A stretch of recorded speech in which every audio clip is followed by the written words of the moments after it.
మీ అపరాధముల చేతను పాపముల చేతను మీరు చచ్చిన వారై ఉండగా ఆయన మిమ్మును క్రీస్తుతో కూడా బ్రతికించెను. మీరు వాటిని చేయుచు వాయుమండల సంబంధమైన అధిపతిని అనగా అవిధేయులైన వారిని ఇప్పుడు ప్రేరేపించు శక్తికి అధిపతిని అనుసరించి ఈ ప్రపంచ ధర్మం చొప్పున మునుపు నడుచుకొంటిరి. వారితో కలిసి మనమందరమును శరీరం యొక్కయు మనస్సు యొక్కయు కోరికలు నెరవేర్చుకొనుచు మన శరీరాశలను అనుసరించి మునుపు ప్రవర్తించుచు కడమ వారి వలనే స్వభావ సిద్ధముగా దైవోగ్రతకు పాత్రులమై ఉంటిమి. అయినను దేవుడు కరుణా సంపన్నుడై ఉండి మనం మన అపరాధముల చేత చచ్చిన వారమై ఉన్నప్పుడు సైతం మన ఎడల చూపిన తన మహాప్రేమ చేత మనలను క్రీస్తుతో కూడా బ్రతికించాను. కృపచేత మీరు రక్షింపబడి ఉన్నారు. క్రీస్తు యేసునందు ఆయన మనకు చేసిన ఉపకారం ద్వారా అత్యధికమైన తన కృపా మహదైశ్వర్యమును రాబో యుగములలో కనపరచు నిమిత్తం క్రీస్తు యేసునందు మనలను ఆయనతో కూడా లేపి పరలోకమందు ఆయనతో కూడా కూర్చుండబెట్టెను. మీరు విశ్వాసం ద్వారా కృపచేతనే రక్షింపబడి ఉన్నారు. ఇది మీ వలన కలిగినది కాదు, దేవుని వరమే. అది క్రియల వలన కలిగినది కాదు గనుక ఎవడునూ అతిశయపడ వీలు లేదు. మరియు వాటి యందు మనం నడుచుకొనవలనని దేవుడు ముందుగా సిద్ధపరిచిన సత్క్రియలు చేయుటకై మనము క్రీస్తు యేసునందు సృష్టింపబడిన వారమై ఆయన చేసిన పని అయి ఉన్నాము. హల్లెలూయా. దేవుడి వాక్యాన్ని మన వినికిడిలో దీవించునుగాక. క్రీస్తుని అంగీకరించక ముందు నీ పరిస్థితి నా పరిస్థితి ఏంటి అనేటటువంటి విషయంలో ఒక 4 విషయాలు మనం నేర్చుకుందాం. ఓకేనా? మొట్టమొదటిగా ఇది చాలా చాలా ఇంపార్టెంట్. ఇంకో మాట చెప్పాలంటే చాలా కాంట్రవర్షియల్ కూడా. దీని గురించి ఆ వాదోపవాదాలు ఉన్నాయి. స్కాలర్స్ డిబేట్స్ చేసుకుంటారు. ఇప్పటికి కూడా ఒకరి అభిప్రాయాన్ని ఒకరు ఇంకా సంపూర్ణంగా అంగీకరించకుండా ఉన్నటువంటి దాఖలాలు ఉన్నాయి. ఏంటండి అది?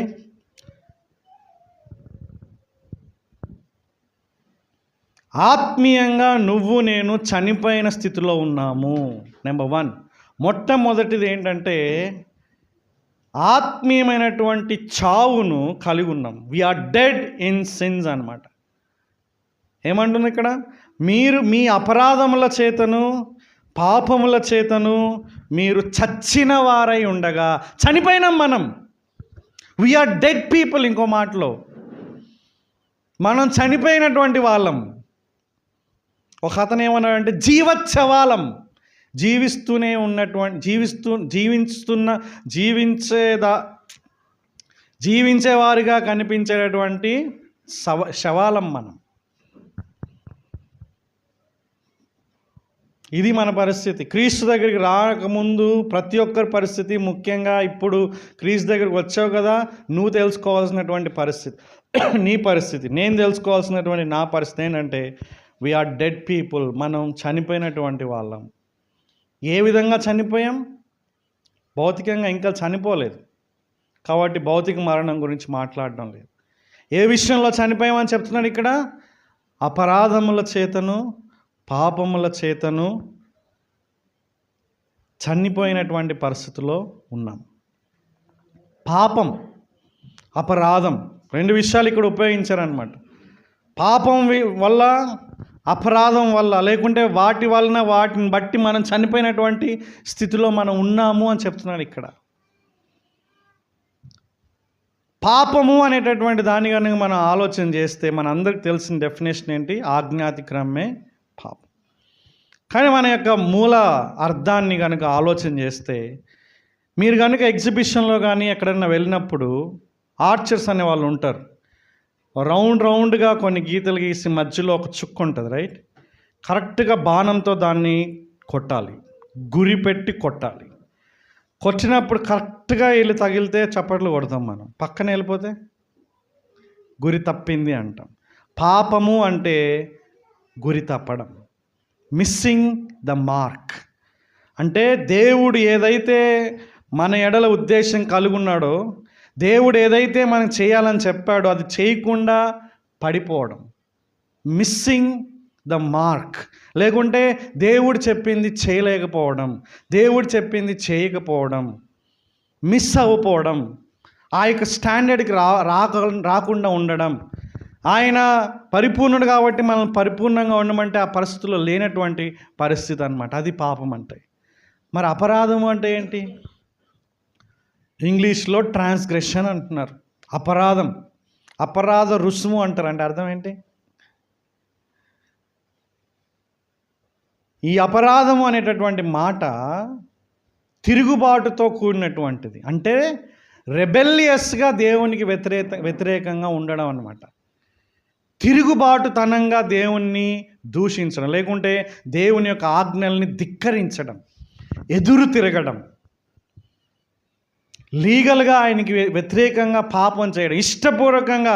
అంటే చేయలేక కాదు, ఇది పాపం అనేటటువంటిది ఏంటి? మిస్ అవుతున్నాం, మనం చేయలేకపోతున్నాం. కానీ అపరాధం అంటే ఏంటి తెలుసా అండి? కావాలని డెలిబరేట్గా ఉద్దేశపూర్వకంగా ఆయన యొక్క కట్టడలకి, శాసనాలకి, ఆయన ఆజ్ఞలకి తిరుగుబాటు చేయడం అనమాట. వాట్ ఎవర్ ఇట్ ఈస్, ఈ రెండు విషయాల్లో కూడా మనిషి చేసినందువల్ల ఏం జరిగిందంటే ఆత్మీయంగా చనిపోయినటువంటి పరిస్థితిలో ఉన్నాడు. Is dead. మరి ఆత్మీయంగా చనిపోయాడు కాబట్టి మరి దేవుడి పైన నమ్మకం ఎట్లా ఉంచుతాడు? ఆత్మీయంగా చనిపోయాడు కాబట్టి దేవునితో సహవాసం ఎట్లా చేస్తాడు? ఆత్మీయంగా చనిపోయాడు కాబట్టి ఎట్లా ఆత్మీయంగా మాట్లాడతాడు దేవునితో? డెడ్ పీపుల్ ఏమైనా చేస్తారా అనేటటువంటి తీసుకొని వస్తున్నారు అనమాట కొంతమంది. కాబట్టి రక్షణ అనేటటువంటిది పొందడానికి నువ్వు నేను ఇక్కడ ఏం చేయలేకపోతున్నాం. మన పరిస్థితి చావుతో సమానంగా ఉంది అని చెప్తున్నాను అనమాట. ఇక్కడ ఏ విధంగా అయితే చనిపోయినటువంటి వాళ్ళు మాట్లాడలేరో, పని చేయలేరో, రెస్పాండ్ అవ్వలేరో, ఆత్మీయంగా ప్రతి ఒక్క వ్యక్తి యొక్క పరిస్థితి, నీ పరిస్థితి, నా పరిస్థితి ఒకప్పుడు ఆ విధంగా ఉండేది అని గ్రంథకర్త ఇక్కడ చెప్తున్నాడు. అంటే ఈ రోజున నువ్వు నేను అంగీకరించడానికి గల కారణం ఏంటి? మన పరిస్థితి ఆత్మీయ మరణం అయితే మనం ఈ రోజున అంగీకరిస్తున్నాం, రెస్పాండ్ అవ్వగలిగామంటే దానికి కారణం ఎవరు? నువ్వా, దేవుడా?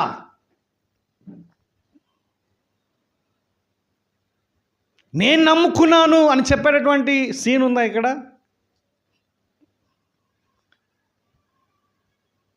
ఎవరు ఇనిషియేషన్ తీసుకోవాలి? ఎవరు ముందడుగు వేయాలి?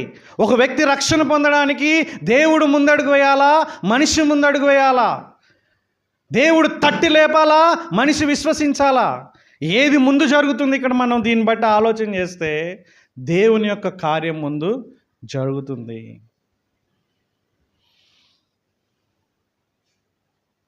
డెడ్ పీపుల్ అంటే ఆదాముకు జరిగినటువంటి పరిస్థితే మనకు జరుగుతుంది. ఏం జరిగిందండి పాపం చేసినప్పుడు ఆదాముకి? దేవునితో సహవాసం నుంచి విడిచిపెట్టబడ్డారు. సంబంధం అనేటటువంటి తెగిపోయింది. That is called spiritual death. ఆత్మీయ మరణం అంటే దేవునితో సంబంధం పోవడం అన్నమాట. సో ఆ విధంగా సంబంధం పోయినటువంటి మానవుడు స్వతహాగా ముందడుగు వేసి మళ్ళా దేవుడితో సంబంధాన్ని కట్టుకోలేని పరిస్థితిలో ఉన్నాడు. అది ఇక్కడ డెత్ అంటే ఇక్కడ అర్థం. తనకి స్వేచ్ఛ ఉంది ఇక్కడ. డెడ్ అంటే ఆయనకి స్వేచ్ఛ లేదు, ఏం మాట్లాడు అని వేరే సెన్స్లో కాదు. చనిపోవడం అంటే ఏ స్థితిలో? తిరిగి మరలా సంబంధాన్ని కట్టుకునే పరిస్థితిలో మానవుడు లేడు. మరి ఎట్లా జరిగింది?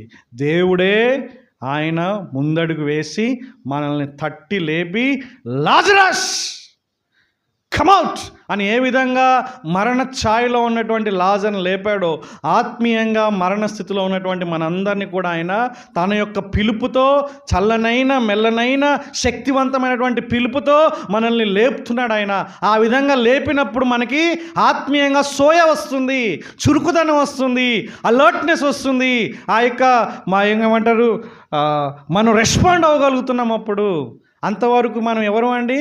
చనిపోయిన స్థితిలో ఉన్నాం. బైబిల్ 2 కొరింథీ 4 ఏం చెప్తుంది? We are blind. మనం ఆత్మీయంగా గుడ్డి వాళ్ళమని కూడా చెప్తుంది దేవుని వాక్యం. ఈ యుగ సంబంధమైనటువంటి దేవత అవిశ్వాసులకి ఏం చేశాడు? గుడ్డితనం కలుగజేశాడు. అంటే వీఆర్ బ్లైండ్, వీఆర్ డెడ్. మన పరిస్థితి చూడండి, మనకి దేవునికి ఎంత దూరంగా ఉన్నామో ఒకసారి మనం ఆలోచన చేయండి. అంటే దేవుని యొక్క ప్రేమకి, దేవునితో ముఖ్యంగా ఆయన సహవాసానికి రెస్పాండ్ కాలేనటువంటి పరిస్థితుల్లో మానవుడు ఉన్నాడు. That is the state of every human being including you. నీ పరిస్థితి, నా పరిస్థితి ఒకప్పుడు ఆ విధంగా ఉండేది. అందుకే కొన్నిసార్లు కొంతమందికి ఎంత సువార్త చెప్పినా సరే రెస్పాండ్ గారు. ఎందుకు చెప్పండి? Dead people.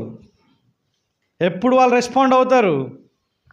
దేవుడు ఒక చురక అంటించాలా, అప్పుడు వాళ్ళు దేవుని యొక్క కృపను అర్థం చేసుకుంటారు. మీకు అర్థమవుతుందా? ఇప్పుడు కొన్నిసార్లు మీరు సువార్త చెప్తున్నప్పుడు చాలా ఎంత వివరంగా చెప్పినా, ఎంత మంచిగా ఎక్స్ప్లెయిన్ చేసినా సరే వాళ్ళు అర్థం చేసుకోలేని పరిస్థితిలో ఉంటారు, రెస్పాండ్ కాలేనటువంటి పరిస్థితిలో ఉంటారు. ఎందుకు తెలుసా అండి?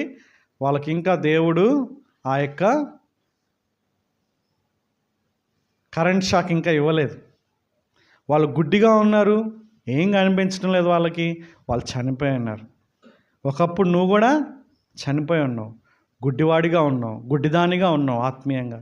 ఈరోజు నువ్వు నమ్ముకున్నావు అంటే నువ్వు ఎంత ధన్యుడో ఒకసారి ఆలోచించి.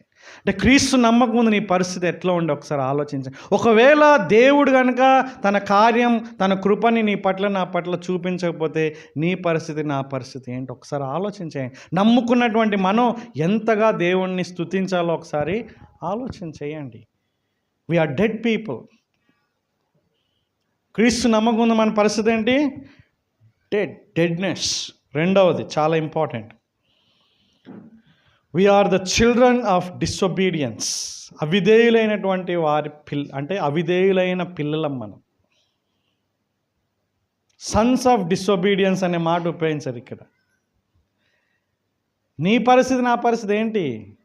బైబిల్లో మనకి చాలా బిడుదలు ఉన్నాయి. మనం దేవుని యొక్క సృష్టి అని చెప్పబడింది. సాతాను యొక్క పిల్లలు అని యోహాను సువార్త 8వ చెప్పబడింది. ఈ మాటలు చాలా కఠినంగా అనిపిస్తున్నాయి కదా, వాస్తవాలు. ఇక్కడ చెప్పబడినటువంటి విషయం ఏంటంటే అవిధేయులైనటువంటి పిల్లలు, అవిధేయులుగా ఉన్నటువంటి పిల్లలు. చూడండి ఏమంటున్నారు? మీరు వాటిని చేయొచ్చు. ఈ వాటిని అంటే ఏంటో తర్వాత చెప్పాడు, రైట్? కోరికలు, శరీరం యొక్క, మనస్సు యొక్క కోరికలు నెరవేర్చుకునేటటువంటి వాళ్ళం, శరీరాశలను అనుసరించి ప్రవర్తించేటటువంటి వాళ్ళం, రైట్? అవి వాయుమండల సంబంధమైన అధిపతిని, ప్రిన్స్ ఆఫ్ ది ఎయిర్. ఇక్కడ రూలర్, అధిపతి, రూలర్, ప్రిన్స్ అనే మాట ఉపయోగించారు. ఎవరి వాయుమండల సంబంధి అంటే వాయుమండలానికి సంబంధి సాతాను గురించి మాట్లాడుతున్నాడు. అంటే సాతాను చూడండి చాలా ఇంట్రెస్టింగ్. సిలువలో క్రీస్తు యొక్క పాదముల కింద తొక్కివేయబడ్డాడు. అంటే తల చితకవేయబడింది, చితగొట్టబడింది. అంటే మరణం పైన, పాపం పైన ఎటువంటి అధికారం లేనట్లుగా అక్కడ క్లియర్ అయిపోయింది. కానీ సాతానుకు ఉన్నటువంటి ఇంకొక యాంగిల్ మనం చూస్తే, ఈ యొక్క యుగం లేకుంటే ఈ వాయుమండలానికి, ఇక్కడున్నటువంటి ఈ లోకానికి అధిపతిగా ఉన్నాడు. లూకాసు సువార్త 4, మత్తయి సువార్త 4లో మీరు చూసినప్పుడు కూడా యేసుక్రీస్తు ప్రభువారిని వాడు శోధించినప్పుడు ఈ లోక రాజ్యాలన్నీ కూడా నా వశంలో ఉన్నాయి, నేను ఇచ్చేస్తాననేటటువంటి శోధనని యేసుక్రీస్తు ప్రభువారికే వేస్తాడు. దైవమానవుడైనటువంటి సృష్టికర్తకే అటువంటి శోధన. మీరు ఆలోచన చేయండి. అంటే దేవుడు తన సార్వభౌమాధికారంలో ఆయన సర్వజ్ఞాని కాబట్టి ఆయన ఫ్యూచర్ని ఆయన దృష్టిలో పెట్టుకొని సాతానుగా అవ్వకముందు లూసిఫర్కి కొన్ని ప్రివిలేజెస్ కొన్ని అధికారాలని ఇచ్చివేశాడు. అవి ఇంకా దేవుడు సంపూర్ణంగా అవి తీసివేయలేదు. ఒక ఉద్దేశం కోసం, ఒక పర్పస్తో కావాలని ఇంకా ఆ యొక్క అధికారాలని, ఆ యొక్క ప్రివిలేజెస్ని లూసిఫర్కి ఉంచాడు. ఇప్పుడు సాతానుగా మనం చూస్తున్నాం. ఈ సాతాను పేరే ఇప్పుడు వాయుమండల సంబంధమైన అధిపతి. కొంతమంది ఏమంటారు తెలుసా అండి, వాయుమండల సంబంధమైన అధిపతి అంటే ప్రిన్స్ ఆఫ్ ది ఎయిర్ అంటారు కదా. అంటే ఇప్పుడున్నటువంటి మీడియా ఉంది కదా, ఇంటర్నెట్ ఉంది కదా, ఇవన్నీ కూడా వాడి యొక్క చెక్కు చేతల్లోనే ఉన్నాయి. అన్నిటినీ నడిపించి ప్రజల యొక్క మనసులను పాడు చేస్తున్నాడు, యవనస్తుల యొక్క మనసులను పాడు చేస్తున్నాడు. ముఖ్యంగా హాలీవుడ్, బాలీవుడ్, ఈ వీటిల్లో అనేకమైనటువంటి బైబిల్కి వ్యతిరేకమైనటువంటి అనేకమైనటువంటి ప్రిన్సిపల్స్ని, ఏ వాక్యం అయితే మనకి దేవుడు ఇచ్చాడో దానికి వ్యతిరేకంగా సటిల్గా, మ్యానిపులేటివ్గా, హాస్యాస్పదంగా, లేకుంటే అది చాలా ఒక హిడెన్ అజెండాతోని మెల్లమెల్లగా మూవీస్ ద్వారా దేవుని యొక్క వాక్యానికి విరుద్ధంగా పంపిస్తున్నాడు అనేటటువంటిది ఒక వాదన. కానీ ఇక టెక్స్ట్లో దాన్ని మనం సమర్థించలేం. అది జరుగుతుండొచ్చు, సాతాను యొక్క అజెండా అది అయి ఉండొచ్చు పక్కా, ఖచ్చితంగా. దేవుని వాక్యాన్ని వక్రీకరించే విధంగా మూవీస్ని క్రియేట్ చేయడం, హాలీవుడ్ని ప్రేరేపించడం, డైరెక్టర్స్ని ప్రేరేపించడం, ఇవన్నీ కూడా చేస్తుండవచ్చు. ఫర్ ఎగ్జాంపుల్ హోమోసెక్షువాలిటీ, లేకుంటే దేవుడిచ్చిన అధికారాలకు తిరగబడడం, లేకుంటే ఈ యొక్క షరతులు లేకుండా విచ్చలవిడిగా జీవించేటటువంటి జీవితం గురించి మీడియా అనేటటువంటి చాలా ప్రాపగేట్ చేసి ఎప్పటి నుంచో అనేక మంది యవనస్తుల్ని పాడు చేస్తుంది. ఇప్పుడు ఆ యొక్క వ్యవహారం చాలా ఎక్కువగా ఉందన్నమాట, రైట్? మన ఇంట్లోనే మనల్ని ప్రభావితం చేసేటటువంటి శక్తి లేకుంటే సాధనాలు ఇప్పుడు సాతానికి అందుబాటులో ఉన్నాయి. అదే సమయంలో దేవుని బిడ్డలు కూడా దాన్ని ఉపయోగించుకొని మనల్ని ప్రభావితం చేసేటటువంటి విధంగా కూడా ఉన్నాయి. కానీ జనరల్గా మనుషులు చెడుగా ఆకర్షితులవుతారు. చెడు అనేటటువంటిది ఆకర్షణీయము, ఇట్ ఈజ్ అట్రాక్టివ్. కాబట్టి అట్రాక్టివ్గా ఉంది కాబట్టి చాలామంది యువత, స్త్రీలు, పురుషులు, పెద్దవాళ్ళు, రిలీజియస్ పీపుల్, ఎవ్రీబడి, ప్రతి ఒక్కరు కూడా ఆ యొక్క ఉచ్చుల్లో పడిపోతున్నారు, రైట్? కానీ ఇక్కడ వాయుమండల సంబంధమైన అధిపతి అన్నప్పుడు మీరు 6వ అధ్యాయంకి వచ్చినప్పుడు, ఇదే ఎఫెసీ పత్రిక 6th చాప్టర్లో వస్తే ఇంకొక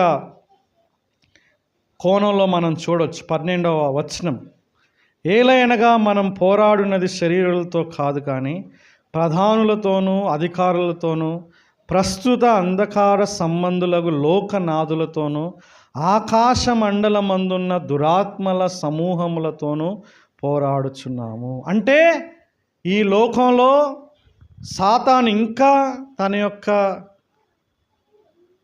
నివాసాన్ని ఏర్పాటు చేసుకుని ఎక్కడ ఉంటాడో మనకు తెలియదు. కానీ సాతానికి సంబంధించినటువంటి ఆ యొక్క దూతలు, అక్కడ ఉన్నటువంటి ఆ యొక్క అధికారులు, ప్రధానులు, వీళ్ళందరూ కూడా తిష్ట వేస్తున్నారు. ఇప్పుడు సాతాను ఈ వాయుమండలానికి అధిపతిగా ఉన్నాడు, ఈజ్ ద ప్రిన్స్.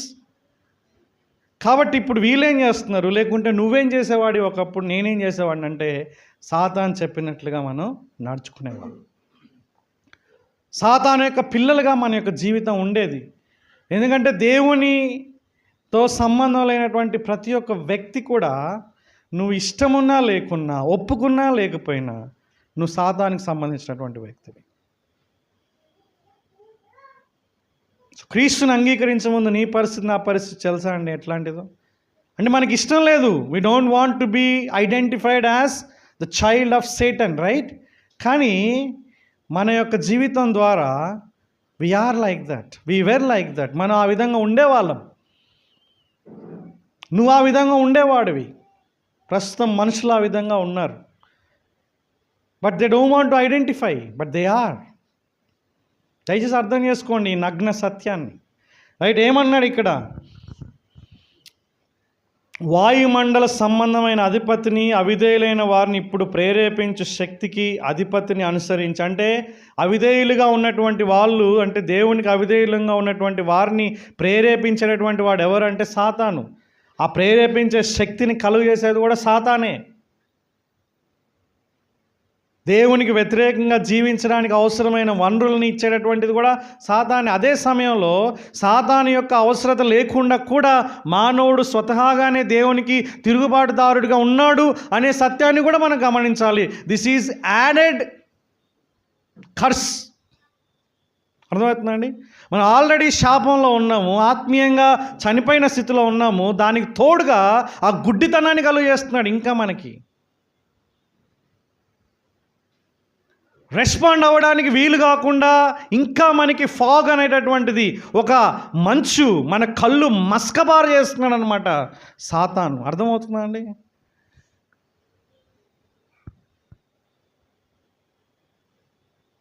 ఫన్నీ అనిపిస్తుంది నాకు అది. ఆల్రెడీ చనిపోయిన వాళ్ళని గుడ్డితనం కలుగజేసి ఏం లాభం అనిపిస్తుంది కదా. But is doing it right. Point ఏంటంటే, ఈ ప్రపంచ ధర్మం చొప్పున, ఈ లోకానుసారంగా, ఇంకో మాటలో దిస్ వరల్డ్లీ ప్యాటర్న్, అంటే ఈ లోకపు విధానాలలో మీరు జీవిస్తున్నారు, మునుపు నడుచుకున్నారు, మీరు ఆ విషయంలో మీరు నడిచారు. అర్థమవుతుందండి? నడవడం అంటే ఏంటి? జీవించడం. ఆ యొక్క జీవిత విధానంలో నువ్వు నేను ఒకప్పుడు ఉన్నాము. ఏ విధంలో ఉన్నాము? లోక విధానాల్లో ఉన్నాం. లోకం ఏం చెప్పిందో ఆ పోకడల ప్రకారంగా మనం ఉన్నాం. రక్షణ గురించి లోకం ఏం చెప్పిందో అది పాటించాం మనం. దీవెనల గురించి లోకం ఏం చెప్పిందో దాన్ని పాటించినాం మనం. భయంలో మనం జీవించినాం. లోకం యొక్క వ్యూస్ ప్రకారంగా, మానవుల యొక్క పద్ధతుల ప్రకారంగా మనం జీవించాం. ఈ ప్రపంచ ధర్మం చొప్పున మనం నడుచుకున్నాము. ఇప్పుడు చాలామంది నడుచుకుంటున్నారు ఆ విధంగానే. మనం ఆల్రెడీ చూసాం ఈ విషయాలన్నీ కూడా. ఏం చేశారండి వాళ్ళు? ఇప్పుడు మనం ఏం చేసామో వాళ్ళు ఏం చేస్తున్నారు ఇక్కడ ఉంది. ఏమంటున్నారు? వారితో కలిసి మనమందరం కూడా ఒకప్పుడు మన శరీరం యొక్క, మనస్సు యొక్క కోరికల్ని నెరవేర్చుకున్నాము. అంటే ఇక్కడ ఇంకో మాటలో చెప్పాలంటే విచ్చలవిడిగా జీవించాము, షరతులు లేకుండా జీవించాము, నియమాలు లేకుండా జీవించాము. మనకి ఎట్లా మంచిది అనిపిస్తే మనం అట్లా జీవించాము. మన కోరికల ప్రకారంగా జీవించామా? దేవుని యొక్క చిత్తంలో ఉందా లేదా? దేవుడికి ఇష్టమా కాదా? దేవునికి అంగీకారమా కాదా? దేవుని దృష్టిలో యాక్సెప్టబులా కాదా? అవన్నీ కూడా మనం ఆలోచించలేదు. మనకి ఏది మంచిది అనిపిస్తే అది, ఏది న్యాయం అనిపిస్తే అది, ఏది చేయాలనిపిస్తే అది మనం చేసాము. ఆ విధంగా చేయడంలో దేవుని యొక్క వాక్యానికి, నియమాలకి వ్యతిరేకంగా ఎన్నో విషయాలు మనం చేసాము అని ఇక్కడ చెప్తున్నాడు. ఇక్కడ ఏమంటానండి? ఇక్కడ అవిధేయుల పిల్లల్లాగా, సన్స్ ఆఫ్ డిసొబీడియన్స్గా మన యొక్క ఐడెంటిటీ ఉండేది. ఇప్పుడు క్రీస్తు నమ్ముకున్నటువంటి వాళ్ళు కూడా ఐడెంటిటీ అదే. ఫస్ట్ ఏంటి? వీఆర్ డెడ్ స్పిరిచువల్లీ, ఆత్మీయంగా మరణించాం. ఎంత మనకి నిజమైన సువార్త ప్రకటించినా సరే రెస్పాండ్ కానేలేనటువంటి పరిస్థితిలో మానవుడు ఉన్నాడు. నువ్వు నేను ఉండేవాళ్ళం. అలాగే మనం అవిధేయుల పిల్లల్లాగా మనం ఉన్నాము. మూడవది, ఇది చాలా ప్రాముఖ్యమైనటువంటి, ఇది చాలా మనం అర్థం చేసుకోవాల్సినటువంటి విషయం. ఈ విషయాన్ని మనం దృష్టి పెట్టాల్సినటువంటి విషయం. అంటే క్రీస్తు నమ్ముకోకముందు మానవుని పరిస్థితి, నీ పరిస్థితి ఏంటో తెలుసా అండి? నా పరిస్థితి ఏంటో తెలుసా? స్వభావ సిద్ధంగా దైవోగ్రతకు పాత్రులమై ఉంటిమి. అంటే దేవుని ఉగ్రతకు పాత్రులము.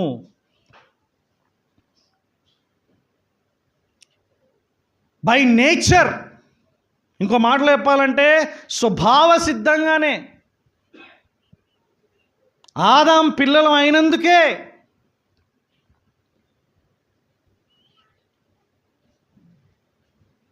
దేవుని యొక్క ఉగ్రతకి పాత్రులుగా ఉన్నామంటే ఒకసారి ఆలోచన చేయండి. ఇది ఎంత భయంకరమైన దయనీయమైనటువంటి పరిస్థితి. ఇప్పుడు దేవుని యొక్క ఉగ్రత, దైవోగ్రత అంటే అర్థం ఏంటి? దేవుని యొక్క ఉగ్రత. మనం చాలాసార్లు విన్నటువంటి అంశాలు ఏంటి దేవుడి గురించి? ఎప్పుడన్నా దేవుని ఉగ్రత గురించి సందేశం విన్నారా మీరు? వినడానికి ఇష్టం ఉందా? పోనీ చదివినప్పుడు కూడా దాన్ని అట్లా బైపాస్ చేయడమే మన యొక్క వైఖరి, అవునా? ఎందుకంటే భయం, అన్ప్లెజెంట్గా ఉంటుంది అది. కానీ మన యొక్క పరిస్థితి ఏంటి? క్రీస్తుని అంగీకరించక ముందు, క్రీస్తుని అంగీకరించినటువంటి నీ పరిస్థితి ఏంటి? దైవోగ్రతకి పాత్రులు. You are eligible. ఇంకో మాటలో పాత్రులు అంటే ఏంటి? అర్హులు. You are qualified. ఇంకో మాటలో గ్రూప్ 1, గ్రూప్ 4 సివిల్స్ అవుతున్నాయి కదా, ఎగ్జామ్స్ రాయడానికి క్వాలిఫికేషన్ అనేది ఉండాలి మనకి.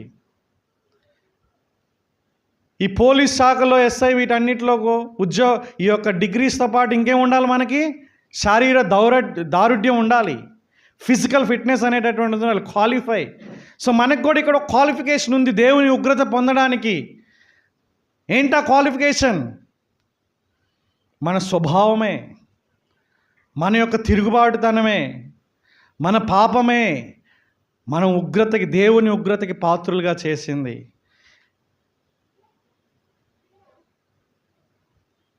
దేవుని యొక్క ఉగ్రత అనేటటువంటిది బైబిల్లో చాలా ప్రాముఖ్యమైనటువంటి సబ్జెక్ట్. దేవుని యొక్క ప్రేమ, కనికరం, మంచితనం, దేవుని యొక్క పోషణ, ఇట్లా చాలా ఉన్నాయి, రైట్? పాటలు పాడుకునేటప్పుడు కూడా మనం చాలా దేవుని యొక్క సుగుణాల గురించి మాట్లాడుకుంటాం. ఆ సుగుణాల్లో ఉన్నటువంటి ఒకానొక సుగుణం ఇది, దేవుని యొక్క ఉగ్రత. ఎందుకు దేవుని యొక్క ఉగ్రత ఇంత ప్రాముఖ్యమైనదంటే, ఆయన పరిశుద్ధుడు అని తెలపడానికి ఇది ఒక ప్రాముఖ్యమైనటువంటి క్యారెక్టర్. దేవుడు ఆయన ప్రత్యేకమైనటువంటి వాడు అని తెలియజేయడానికి ఈ లక్షణం చాలా ప్రాముఖ్యమైనటువంటిది. దేవుని యొక్క ఉగ్రత బైబిల్లో చాలా రకాలుగా ప్రదర్శింపబడింది, భవిష్యత్తులో ప్రదర్శింపబడబోతుంది. అర్థమవుతుందండి? ఆల్రెడీ ఉగ్రత బయలుపరచబడింది, ఆల్రెడీ ఉగ్రత బయలుపరచబడబోతుంది. మీకు రెండు ఉదాహరణలు చెప్పి నేను ముందుకు వెళ్తాను. నెంబర్ 1, రోమా పత్రిక 1వ అధ్యాయంలో దేవుని యొక్క ఉగ్రత ఆల్రెడీ వచ్చింది అనేటటువంటి మాట దేవుడే తన యొక్క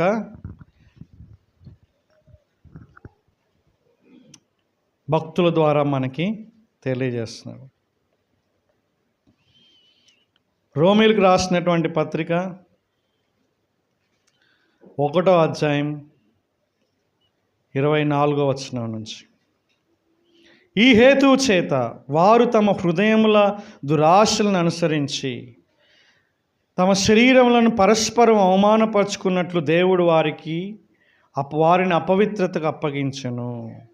అట్టివారు దేవుని సత్యమును అసత్యమునకు మార్చి సృష్టికర్తకు ప్రతిగా సృష్టమును పూజించి సేవించిరి. యుగముల వరకు ఆయన స్తోత్రార్హుడై ఉన్నాడు. ఆమేన్. అందువలన దేవుడు తుచ్చమైన అభిలాషలకు వారిని అప్పగించెను. అర్థమవుతుందండి? ఈ అప్పగించెను అనేటటువంటి మాట, వదిలివేసెను అనేటటువంటి మాట, లేకుంటే విడిచిపెట్టెను, లేకుంటే ఆ విధంగా వాళ్ళు చేయడానికి దేవుడు వాళ్ళని అప్పగించేశాడు. మీరు 28వ వచనంలో కూడా మనం చూస్తే, మరియు వారు తమ మనసులో దేవునికి చోటియ్యనొల్లకపోయిరు గనుక చేయరాని కార్యములు చేయుటకు దేవుడు భ్రష్ట మనసుకు వారిని అప్పగించెను అనేటటువంటి మాట. ఇది దేవుని యొక్క ఉగ్రతలో ఒక భాగం. దేవుని యొక్క ఉగ్రత ఇంకో మాటలో చెప్పాలంటే, అంటే ఈ యొక్క సొసైటీలో, కుటుంబంలో, సంఘంలో, లేకుంటే సమాజంలో దేవుని యొక్క బిడ్డగా, అంటే ఆయన సృష్టిగా మనం జీవిస్తున్నప్పుడు దేవుడు మనకి లిమిట్ అనేటటువంటిది పెట్టాడు. పాపం అనేటటువంటిది ఫుల్ ఫ్లెడ్జ్లో రాకుండా దేవుడు పరిమితులు విధించాడు. మనసు ఇష్టం వచ్చినట్లుగా, శరీరం ఇష్టం వచ్చినట్లుగా, కోరికల ప్రకారంగా చేయడానికి మనిషి ప్రయత్నించినప్పుడు కూడా ఏం చేశాడంటే దేవుడు అడ్డుకట్ట పెట్టాడు. ఏం చేశాడండి? ఆ విధంగా చేయొద్దని హెచ్చరికలు పెట్టాడు, లేకుంటే అడ్డుకట్టలు పెట్టాడు, ఆపుతున్నాడు, లేకుంటే వాటన్నిటి నుంచి నువ్వు ఆ పాపంలో పడిపోకుండా నిన్ను ప్రొటెక్ట్ చేస్తున్నాడు, ప్రతి మానవుణ్ణి, ఇంక్లూడింగ్ బిలీవర్. కానీ మనిషి ఏం చేశాడంటే దేవుడు ఎంత చెప్పినా సరే నా ఇష్టం వచ్చినట్లే నేను జీవిస్తా అని దేవునికి వ్యతిరేకంగా పదే పదే తిరుగుబాటు చేసినప్పుడు దేవుడు తన ఉగ్రతను చూపించాడు. ఎట్లా చూపించాడండి? ఆ అడ్డుకట్టను తీసివేశాడు దేవుడు, ఆ ఆనుకట్టను తీసివేశాడు, ఆ హెచ్చరికలను తీసివేశాడు దేవుడు. నీ ఇష్టం వచ్చినట్టు నువ్వు నడురా అని వదిలేశాడు దేవుడు ఇంకో మాటలో. అది దేవుని యొక్క ఉగ్రత. కాబట్టి ఈ రోజుననే కాదు, పౌలు రాసినప్పుడు, లేకుంటే అంతకు ముందు కాలంలో ఎప్పటి నుంచి కూడా ఆ ఉగ్రతకి సంబంధించినటువంటి విషయాలు బయటపడుతూనే ఉన్నాయి. ఎంత భయంకరమైనటువంటి పాపం చేయగలడో మనిషి మనం చూస్తున్నాం. ఇప్పుడు అర్థమవుతుందా అండి?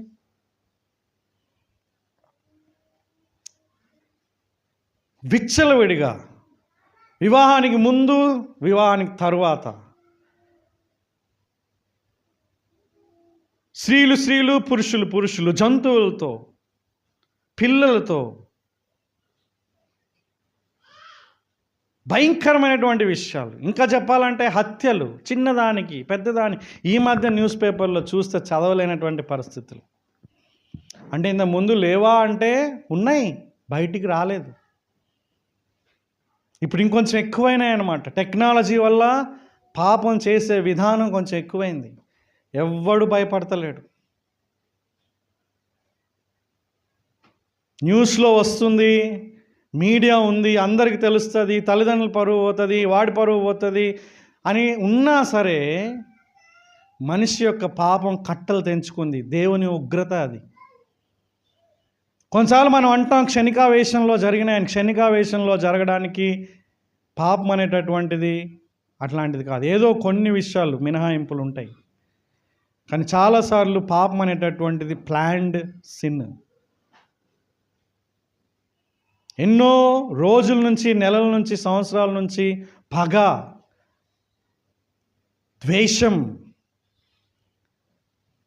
ఎన్నో లోపలు ఉంటాయి. అది బాగా వేళ్ళూనుకుపోయి ఒక రోజున అది బయటకు వస్తుంది. ఈ టెక్నాలజీ ఏం చేస్తుందంటే మనిషి ఎంత భయంకరమైన పాపియో బయట పెడుతుంది. ఫోన్ అనేటటువంటిది పాపం కాదు. ఫోన్ వల్ల మనిషి ఎంత పాపాత్ముడో తెలుస్తుంది. రైట్? దేవుని యొక్క ఉగ్రత అని బైబిల్ చెప్తుంది. అంటే దేవుడు వదిలిపెట్టేయడం దేవుడు ఉగ్రత. ఆ స్థాయిలోకి మనం ఎప్పుడు రాకూడదు. మనల్ని హెచ్చరిస్తున్నప్పుడు, మనల్ని సరిచేస్తున్నప్పుడు, మనల్ని దేవుడు మాట్లాడుతున్నప్పుడు మనం రెస్పాండ్ అవ్వాలి. అవునా? ఆ విధంగా రెస్పాండ్ కాకపోతే పరిస్థితి ఏంటో తెలుసా? దేవుడు వదిలేస్తాడు. దేవుడు వదిలేసినప్పుడు మనం ఎంత భయంకరమైన వ్యక్తులమో మనమే ప్రదర్శిస్తాం. మనం చూస్తున్నాం కొంతమంది ఆ విధంగా ప్రవర్తించినప్పుడు వాళ్ళు ఎంత భయంకరమైన వాళ్ళో అని మనం అనుకుంటున్నాం. రైట్? దేవుడు మనల్ని కూడా వదిలేస్తే మనం ఎంత భయంకరమైన వాళ్ళమో బయటపడుతుంది. ఈరోజు క్రీస్తు నమ్ముకున్నటువంటి మనం ధన్యులం. నమ్ముకున్నటువంటి మనం ఇంకా ఆయన కోసం జీవించడానికి దేవుడు మనకి పదే ఆయన జ్ఞాపకం చేస్తున్నాడు. పదే పరిమితులు పెడుతున్నాడు. పదే హెచ్చరిస్తున్నాడు. పదే ప్రోత్సహిస్తున్నాడు. కానీ దాన్ని కూడా నిర్లక్ష్యం చేస్తే, వదిలిపెడితే చాలా కష్టమైపోతుంది. రెండవ ఉగ్రత ఎక్కడ చూపించాడు తెలుసా అండి? దేవుడు సిలువలో చూపించాడు. అందుకే యేసుక్రీస్తు ప్రభువు వారు ఏమంటున్నాడు తెలుసా అండి? దేవుని యొక్క ఉగ్రతను త్రాగడం మీకు వీలవుతుందా అని యాకోబుతోని, యోహాన్తోని మాట్లాడతారు. నీ యొక్క రాజ్యం వచ్చినప్పుడు కుడివైపున ఒకరిని, ఎడమ వైపున ఒకరిని పెట్టుకోమన్నప్పుడు నేను తాగు గిన్నెలోది మీరు త్రాగగలరా అంటున్నాడు. అంటే ఆయన అర్థం ఏంటి? దేవుని యొక్క ఉగ్రతని అప్పుడు ఇచ్చినటువంటి ఆ యొక్క భాష ఏంటంటే, ఈ గిన్నె నాలో నుంచి తొలగించు ప్రభు అంటే అర్థం ఏంటి? అది దేవుని యొక్క ఉగ్రత. అంటే ప్రజల పైన పడవలసినటువంటి ఉగ్రత క్రీస్తు పైన ఆయన వేస్తున్నాడు. ప్రతి మానవుడి పైన ఇప్పుడు దైవోగ్రతకి పాత్రులం కదా, ఆ యొక్క పాత్రులుగా ఉన్న మన పైన కుమ్మరించాల్సినటువంటి ఆ ఉగ్రత ఇప్పుడు క్రీస్తు పైన ఆయన వేస్తున్నాడు. కాబట్టి అది తెలిసినటువంటి క్రీస్తు ఏమంటున్నాడు తెలుసా అండి? తండ్రి, నీ చిత్తమైతే ఈ గిన్నె నా నుండి తొలగించు అంటున్నాడు. ఎందుకు అంటున్నాడండి? వచ్చిందే దానికోసం, పుట్టిందే దానికోసం, జీవించిందే దానికోసం. కానీ లాస్ట్ మూమెంట్లో కూడా ఒక దైవ మానవుడిగా నీ చిత్తమైతే ఈ గిన్నె నా యొద్ద నుంచి తొలగించు ప్రభువా అని దేవుణ్ణి మరలా వేడుకోవాల్సిన అవసరం ఏంటంటే అది దేవుని యొక్క ఉగ్రత. ఆ ఉగ్రతని సహించలేం. ఎంత భయంకరమైనటువంటి ఉగ్రత క్రీస్తు అనుభవించాడంటే, తండ్రి నువ్వేలా నా చేయి విడిచితివి అనేటటువంటి విధంగా ఆయన గట్టిగా ఆక్రందన చేయాల్సినటువంటి పరిస్థితి వచ్చింది. మనకున్నటువంటి ఆలోచనలు ఏంటి? దేవుడు కదా, దేవుడు కాబట్టి చేశాడు అనేటటువంటి ఒక లైట్ యాటిట్యూడ్ మనకు ఉంటుంది. కానీ చూడండి, దేవుడు మనుషుల యొక్క ఉగ్రతను తీసుకోవడానికి ఆయన ఎంత భయంకరమైన బాధని అనుభవించాడో ఆ ప్రార్థనకి ముందు, అంటే ఉగ్రతకు ముందు ఆ సిలువలో మనకు కనిపిస్తుంది. కేవలం ఇది అంటే శారీరకమైనటువంటి చావు మాత్రమే కాదు, ఆత్మ సంబంధమైనటువంటి ఆ యొక్క మనుషుల పాపముల యొక్క భారం అంతా కూడా క్రీస్తు మీద పడిపోయింది అన్నమాట.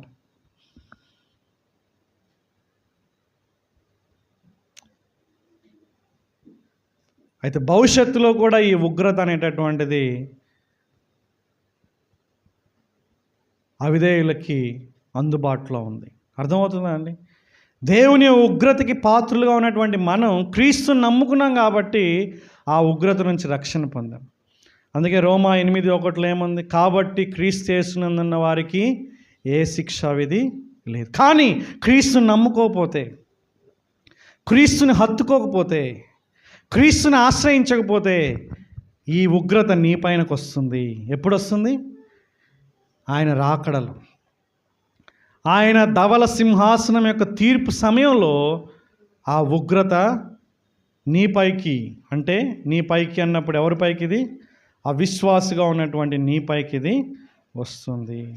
ప్రకటన గ్రంథం 20వ అధ్యాయంలో ఆ యొక్క మాటలు మనం చూస్తాం.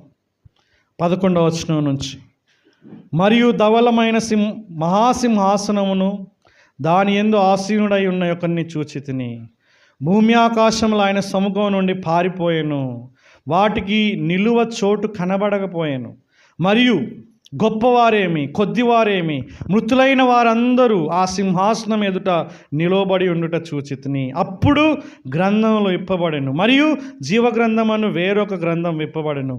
ఆ గ్రంథముల యందు రాయబడి ఉన్న వాటిని బట్టి క్రియల చొప్పున మృతులు తీర్పు పొందిరి. సముద్రం తనలో ఉన్న మృతులను అప్పగించెను, మరణమును పాతాళ లోకమును వాటి వశమున ఉన్న మృతులను అప్పగించెను, మరియు వారిలో ప్రతివాడు తన క్రియల చొప్పున తీర్పు పొందెను. మరణమును మృతుల లోకమును అగ్నిగుండంలో పడవేయబడెను. ఈ అగ్నిగుండం రెండవ మరణం. Listen carefully. ఎవని పేరైనను జీవగ్రంథమందు రాయబడినట్టు కనబడని ఎడల వాడు అగ్నిగుండంలో పడవేయబడును. ఇది దేవుని యొక్క ఉగ్రత, ఫైనల్ డెస్టినీ. ప్రతి మానవుడు కూడా తెలుసుకోవాల్సినటువంటి విషయం అన్నమాట. ఆ అగ్నిగుండంలో అగ్ని ఆరదు, పురుగు చావదు. ఈ అగ్నిగుండం గురించి యేసుక్రీస్తు ప్రభువారు తన ప్రేమ కంటే ఎక్కువగా మాట్లాడాడు. బైబిల్లో ఎక్కువగా దేవుని ఉగ్రత గురించి, దేవుని యొక్క శిక్షల గురించి మాట్లాడుతున్నారు. ఎందుకంటే వీటిని తప్పించుకోకపోతే మనిషికి ఇంకొక అవకాశం లేదు. భస్మమైపోయినటువంటి మనిషి కూడా మళ్ళా జీవిస్తాడు. ఎందుకు జీవిస్తాడు? దేవుని ఉగ్రతను అనుభవించడానికి జీవిస్తాడు.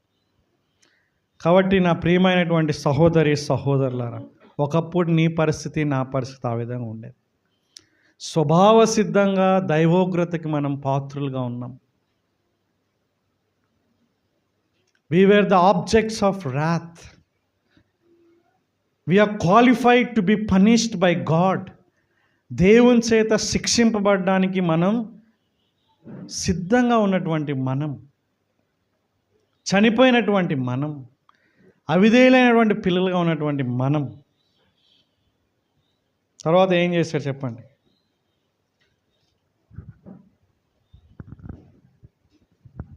4వ వచనంలో చాలా అద్భుతమైనటువంటి మాట ఉపయోగించారు అక్కడ. ఇది చాలా చాలా ప్రాముఖ్యం. ఏమంటున్నాడండి ఇక్కడ? అయినను దేవుడు కరుణా సంపన్నుడై ఉండి. అయినను అంటే ఏంటి అర్థం? నువ్వు చనిపోయిన పరిస్థితుల్లో ఉన్నా, నువ్వు అవిధేయులైనటువంటి వాడిగా ఉన్నప్పుడు, నువ్వు దేవుని ఉగ్రతకి పాత్రులుగా ఉన్నప్పుడు, దయచేసి వినండి, ఈ విధంగా ఉన్నప్పుడు కూడా, ఉన్నప్పటికీ దేవుడు కరుణా సంపన్నుడై ఉండి మనము మన అపరాధముల చేత చచ్చిన వారమై ఉండినప్పుడు సైతం మన ఎడల చూపిన తన మహాప్రేమ చేత మనలను క్రీస్తుతో కూడా బ్రతికించెను. ఏం చేశాడండి దేవుడు? నమ్మినటువంటి వాళ్ళు తెలుసుకోవాల్సినటువంటి విషయం ఏంటంటే, ఈ రోజున నువ్వు రక్షణ పొందడానికి కారణం ఏంటంటే దేవుడు నన్ను బ్రతికించాడు. అందుకే ఒక భక్తుడు చాలా అద్భుతమైనటువంటి స్టేట్మెంట్ చెప్పాడు. చెడ్డవాళ్ళని మంచి వాళ్ళుగా చేయడానికి యేసుక్రీస్తు ప్రభువారు రాలేదంట, చనిపోయిన వాళ్ళని బతికించడానికి ఆయన ఈ లోకానికి వచ్చాడని చెప్పారు. He did not come to make bad people good, but he came so that dead people to live.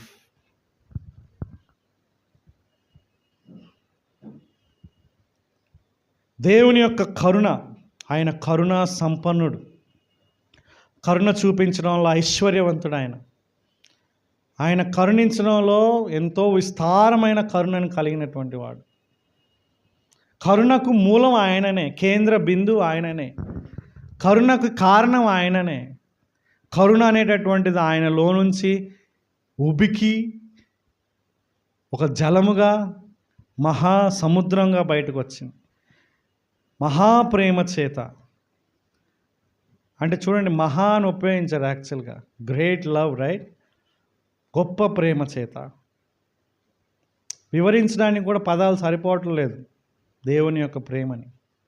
ఇంకా ఏం మాట్లాడతాం? మహాప్రేమ అంటున్నారు ఇక్కడ, గ్రేట్ లవ్ అంటున్నాడు ఇక్కడ. అట్లాంటి ప్రేమ చేత ఏం చేశాడండి? మనల్ని, చనిపోయిన మనల్ని బ్రతికించాడు. దయచేసి ఈ విషయాన్ని మర్చిపోవద్దు. ఆత్మీయంగా చనిపోయినావు, ఈరోజు ఆత్మీయంగా జీవించబడ్డావు. అందుకే నికోదేముతో ఏమన్నాడు దేవుడు? ఏమన్నాడు నికోదేముతో? అర్ధరాత్రి యేసయ్య దగ్గరికి వచ్చినప్పుడు యేసయ్య ఏమన్నాడు తెలుసా అండి? నువ్వు తిరిగి జన్మించాలి అన్నాడు. You have to be born again అంటున్నాడు. నువ్వు మరలా జన్మించాలి. నువ్వు ఆల్రెడీ చనిపోయావు, you have to live again. ఆత్మీయంగా చనిపోయావు కాబట్టి ఆత్మీయంగా నువ్వు బ్రతకాలి. ఏ విధంగా బ్రతుకుతాడు మనిషి అనేటటువంటిది నెక్స్ట్ దాంట్లో కనిపిస్తుంది. ఆత్మీయంగా బ్రతకడానికి మనిషి ఏం చేయాలో అనేటటువంటిది ఇక్కడ మనకు ఉన్నాయి. కానీ ఇక్కడ విషయం ఏంటంటే, ఆత్మీయంగా బ్రతికించింది ఎవరు అనేటటువంటిది ఇక్కడ చెప్పారు. ఆత్మీయంగా బ్రతకడానికి నువ్వు నేను ఏం చేయాలి అనేటటువంటిది నెక్స్ట్ ఉంటుంది. బట్ బ్రతికించింది ఎవరు? సోర్స్ ఎవరు? We have to be grateful, right? మనం చాలా గ్రేట్ఫుల్గా ఉండాలి, దేవుని కృతజ్ఞులుగా ఉండాలి. అందుకే అన్నాడు కదండి అక్కడ 5వ వచనంలో, ఏమన్నాడు? కృప చేత మీరు రక్షింపబడి ఉన్నారు. అందుకే ఈ మాట ఉపయోగించారు ఇక్కడ. ఫస్ట్ టైం ఇక్కడ వచ్చింది కృప. ఇంతకుముందు మనం ఏం చూసుకున్నాం? పదాలు ప్రేమ, దయ, ఇవన్నీ చూసుకున్నాం, కరుణ. కానీ ఇక్కడ వచ్చినటువంటి పదం కృప. ఓల్డ్ టెస్టిమెంట్లో కొన్నిసార్లు దయా, కృప ఇంటర్చేంజబుల్గా వాడారు. కానీ యాక్చువల్గా న్యూ టెస్టిమెంట్లో ఈ కృప అనేటటువంటి పదానికి చాలా ప్రత్యేకమైన అర్థం ఉంది. ఆల్రెడీ దీని గురించి మనం చెప్పుకున్నాం. ఏంటండి? రక్షింపబడడానికి అర్హత లేకపోయినా సరే అర్హతని చూపించాడు చూడండి, అది కృప.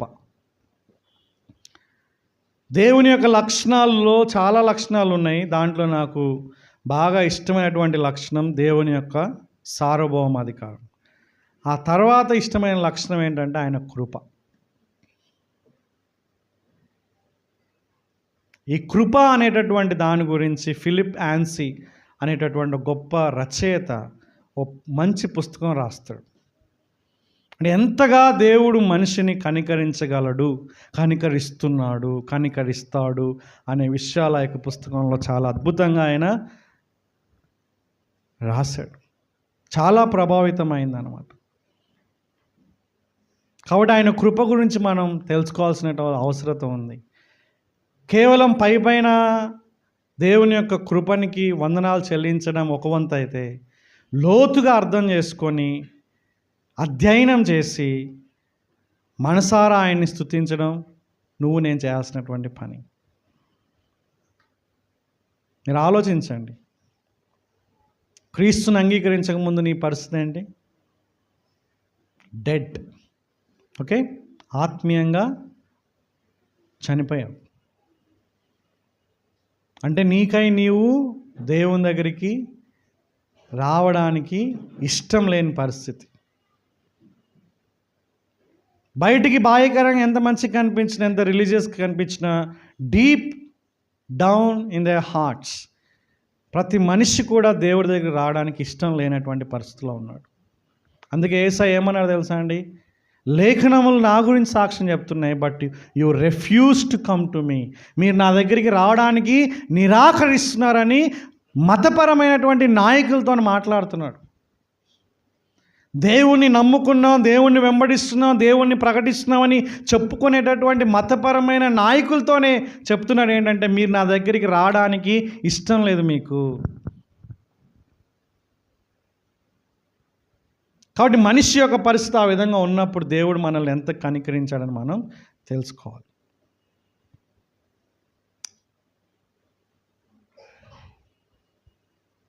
కాబట్టి మన యొక్క డిక్షనరీలో నుంచి ఇప్పటి నుంచి ఏం మాట్లాడాలి తెలుసా అండి?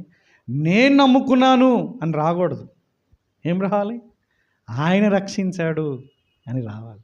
వింటున్నారా? మన వొకాబులరీ లేకుంటే మన యొక్క ఎంఫసిస్ అనేటటువంటి మారాలి. నేను ప్రార్థన చేశాను, నేను విశ్వసించాను కాదు కాదు కాదు కాదు ఆయన రక్షించాడు, ఆయన కృప చూపించాడు, ఆయన నన్ను లేపాడు, ఆయన క్షమించాడు. సో ఆ యొక్క ఎంఫసిస్ అనేటటువంటిది మారాలి. ఒకసారి ఒక బుక్ చదువుతున్న A.W. టోజర్ అనేటటువంటి వ్యక్తి రాసినటువంటి ఒక పుస్తకం. A.W. టోజర్ అనే ఆయన యాట్రిబ్యూట్స్ ఆఫ్ గాడ్, దేవుని యొక్క లక్షణాల గురించి చాలా అద్భుతంగా రాశాడు. మీరు కూడా చదవండి, చాలా బాగుంటాయి. సో ఆ బుక్ చదువుతున్నప్పుడు ఆయన తన యొక్క ఒకానొక వ్యాసంలో ఇంగ్లీష్లో ఉంటుంది, the lord is not my shepherd, the lord is my shepherd అని ఉంటుంది. అక్కడ the lord is not my shepherd అనే దగ్గర మై అనేది పెద్ద క్యాపిటల్ లెటర్స్లో ఉంటుంది. The lord is my shepherd అనే దగ్గర లార్డ్ అనేటటువంటిది క్యాపిటల్ లెటర్స్లో ఉంటుంది. అంటే తెలుగులో మనం చెప్పాలంటే, యెహోవా నా కాపరి కాదు, యెహోవా నా కాపరి అని ఆయన చెప్తాడనమాట. కానీ అది నాకు అర్థం కాలేదు. ఏందిరా ఏముంది ఇంట్లో, ఈ ఇటాలిక్స్ ఇవన్నీ నాకు అర్థం కాలేదు. అప్పుడు నా ఫ్రెండ్ని అడిగినప్పుడు ఈ విధంగా చెప్పాడు అనమాట. ఏం చెప్పాడు? నేను ఇందాక చెప్పినట్టు చెప్పాడు, యెహోవా నా కాపరి కాదు అంటే నా అనేటటువంటిది ఎంఫసిస్ కాదు ఇక్కడ. ఓకేనా? యెహోవా నా కాపరి, ఆయన నా కాపరి అంటే మన యొక్క ఎంఫసిస్ అనేటటువంటి షిఫ్ట్ అయిపోవాలి. ఇప్పుడు అర్థమవుతుందండి? ఆయన రక్షించాడు, ఆయన కరుణించాడు, ఆయన దీవించాడు, ఆయన నాకు సహాయం చేశాడు అని దేవుడి పైన మన యొక్క దృష్టి వెళ్ళాలి, నీపైన నాపైన కాదు. ఎందుకంటే మనం ఆత్మీయంగా చనిపోయిన స్థితిలో ఉన్నాం, ఆయన వెనుతట్టి మనం లేపాడు.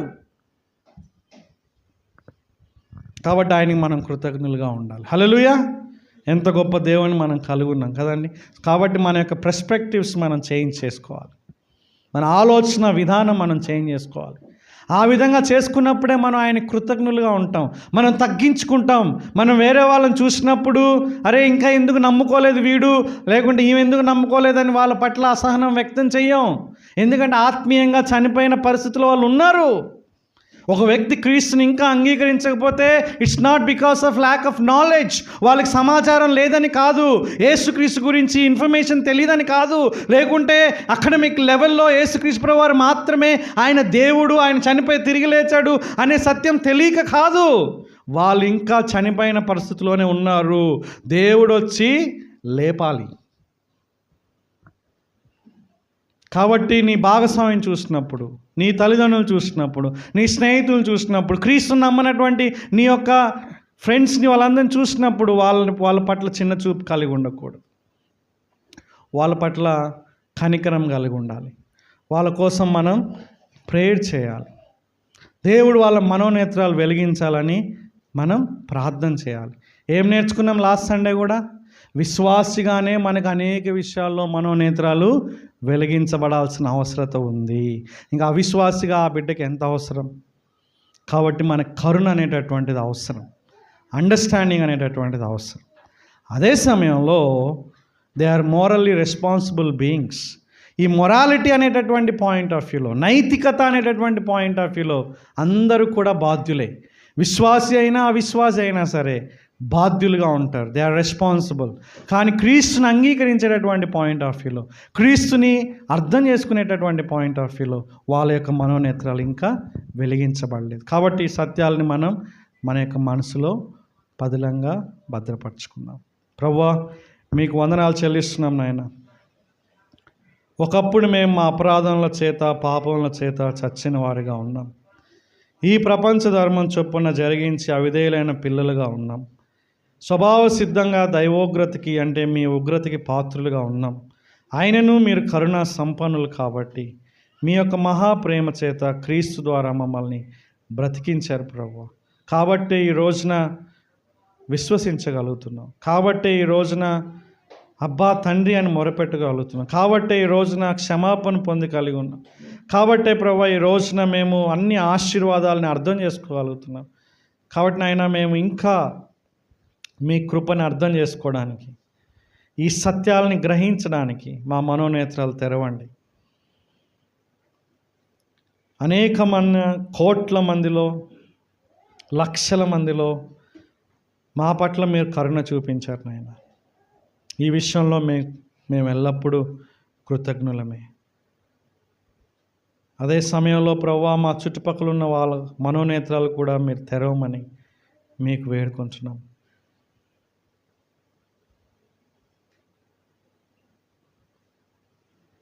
ఈ విషయంలో ఒక మంచి యాటిట్యూడ్ని మేము కలిగి ఉండడానికి సహాయం చేయండి. ముఖ్యంగా మీ పట్ల కృతజ్ఞత దయచేయండి ఆయన. మేము విశ్వసించాం, మేము నమ్ముకున్నాం అనేటటువంటి ధోరణి నుంచి మీరు రక్షించారు, మీరు విడిపించారు, మీరు విమోచించారు, మీరు కృప చూపించారు, మీ కృప వల్లనే అనేటటువంటి ఒక